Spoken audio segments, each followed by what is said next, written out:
Hello everyone, welcome to my YouTube channel. In this particular video, we'll solve one more section C problem on financing decision. The question is on the screen.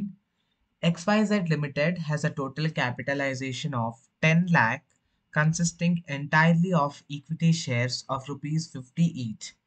So X Y Z limited ಅಲ್ಲಿ already 10 lakh worth capital ಇದೆ. ಆ ಕ್ಯಾಪಿಟಲ್ನ ಅವ್ರು ಹೆಂಗೆ rice ಮಾಡಿದ್ದಾರೆ ಅಂದರೆ equity ಶೇರ್ಸ್ನ issue ಮಾಡೋದರ ಮೂಲಕ rice ಮಾಡಿದ್ದಾರೆ. ಪ್ರತಿಯೊಂದು ಈಕ್ವಿಟಿ ಶೇರಿನ ವ್ಯಾಲ್ಯೂ 50 ರೂಪಾಯಿ. It wishes to raise another 5 lakh for expansion through one of its possible financial plants.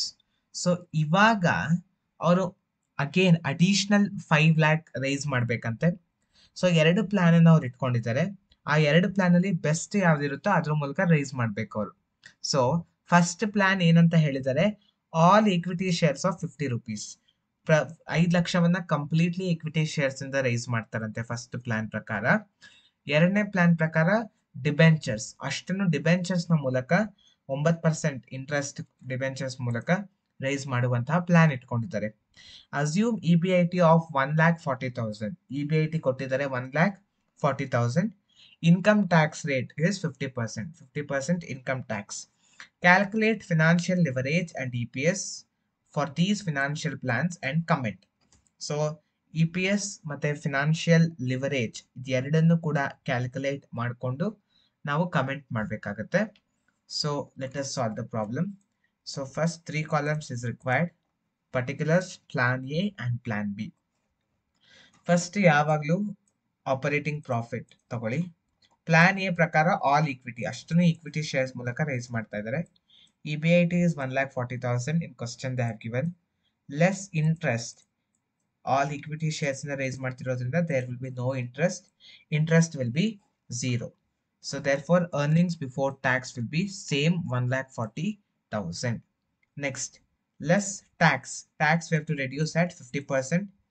So 1,40,000 into 50% if you do, you will get the tax amount, that is 70,000. So from 1,40,000 if you minus 70,000 tax, the remaining amount, that is 70,000, is earnings after tax. From this you have to reduce preference dividend. As they are raising everything through equity shareholders, there is no preference capital, so it will be 0. Next, the earnings available for equity shareholders will be 70,000. This has to be divided by number of equity shares. So we have to calculate now the number of equity shares. So existing equity shares, the company is already having 10 lakh worth capital. Company ಹತ್ರ already 10 lakh capital ಇದೆ. ಪ್ರತಿಯೊಂದು ಶೇರಿನ value 50 rupees ಅಂತ question ಅಲ್ಲಿ ಕೊಟ್ಟಿದ್ದಾರೆ. So 10 lakh rupees divided by 50. So 10 lakh divided by 50. 10 lakh divided by 50. So you will get the number of equity shares, that is 20,000. 20,000 already equity shares ಇತ್ತು ಕಂಪನಿಯಲ್ಲಿ. ಈಗ plan A ಪ್ರಕಾರ ಅಷ್ಟು, ಈಗ ಅವ್ರಿಗೆ ಏನು 5 ಲಕ್ಷ ಬೇಕಲ್ವಾ ಫರ್ದರ್ ಎಕ್ಸ್ಪಾನ್ಷನ್ಗೆ, ಈ 5 ಲಕ್ಷನ ಆಲ್ ಈಕ್ವಿಟಿ ಶೇರ್ಸ್ ಅಷ್ಟನ್ನು ಈಕ್ವಿಟಿ ಶೇರ್ಸ್ ಮೂಲಕ ರೈಸ್ ಮಾಡ್ತಾ ಇದ್ದಾರೆ ಪ್ಲಾನ್ ಎ ಪ್ರಕಾರ. So new equity shares they are getting. So plan A total 5 lakh they want to raise and each share value is 50. So again they are issuing 10,000 equity shares. So total will be 30,000. Total equity shareholders 30,000 ಇರ್ತಾರೆ. ಈಗ 70,000 ನ 30,000 ಇಂದ ನಾವು divide ಮಾಡಬೇಕಾಗುತ್ತೆ. So 70,000 ನ 30,000 ಇಂದ divide ಮಾಡಿದ್ರೆ ನಮಗೆ ಪ್ಲಾನ್ ಎ ನ ಒಂದು EPS ಗೊತ್ತಾಗುತ್ತೆ, ದಟ್ ಇಸ್ 2.33. ಪ್ಲಾನ್ ಎ ನ EPS ಬಂದು 2.33. Similarly we have to do for plan B.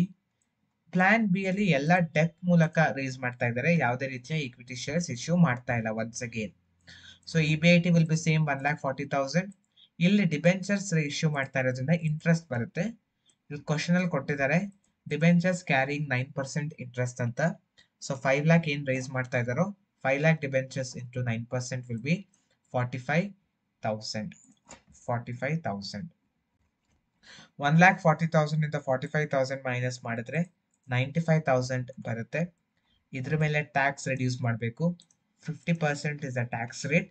95,000 into 50% ಮಾಡಿದ್ರೆ it will be 47,500. ಸೊ ಅದೆರಡನ್ನ ಮೈನಸ್ ಮಾಡಿದ್ರೆ 95,000 minus 45,000 47,500 ಮೈನಸ್ ಮಾಡಿದ್ರೆ it will be 47,500. It is earnings after tax.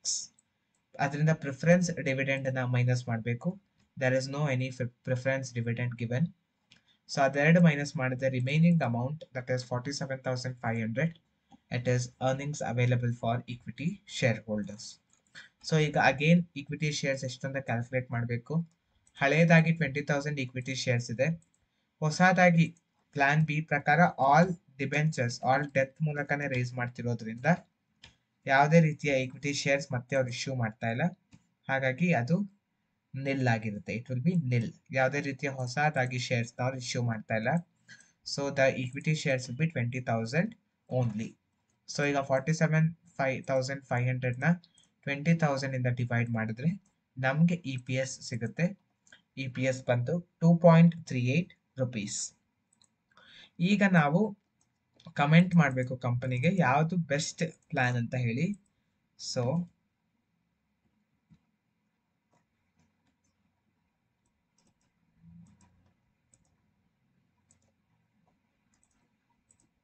Advice ಅಂತ ಕರಿತೀವಿ. Since E P S of plan so plan ಬಿದು E P S ಜಾಸ್ತಿ ಇದೆ, is higher than plan A.